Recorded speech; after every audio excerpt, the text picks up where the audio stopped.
Parmi les nombreux facteurs contribuant à la rentabilité de l'exploitation, l'ensilage joue un rôle important. Les pertes d'ensilage constatées représentent 5 à 20% de tonnage de matière sèche, soit 20 à 40 € par tonne de fourrage. Mais d'où viennent ces pertes ? Allez, on vous explique. Réaliser un ensilage, c'est transformer un fourrage vert en un fourrage conservé, stabilisé et adapté pour l'alimentation des animaux. Après la fermeture du silo, et une fois que l'oxygène résiduel est épuisé, l'activité des bactéries anaérobies entraîne une acidification qui se traduit par une baisse du pH permettant la conservation du fourrage. Mais parfois, la conservation ne se passe pas comme prévu. On peut alors constater différents types de pertes lors de l'ouverture des silos.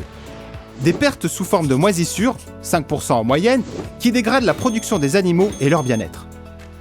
Des pertes par réchauffement, 15% en moyenne, lorsqu'une partie de la matière a été consommée par les bactéries et levures présentes, pendant la conservation et ou à l'ouverture du silo. Lors d'une analyse du fourrage, on peut aussi observer des valeurs alimentaires dégradées à cause de la protéolyse ou des composés néfastes comme les alcools, ce qui pénalise la production des animaux. Sur une exploitation de 65 vaches laitières qui stockent 2/3 de son alimentation sous forme d'ensilage, perdre 10% de fourrage récolté est un enjeu direct de 5 000 à 10 000 € par an.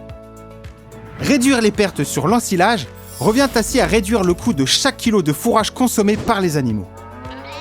La bonne maîtrise de l'ensilage est donc un enjeu économique majeur en élevage ruminant.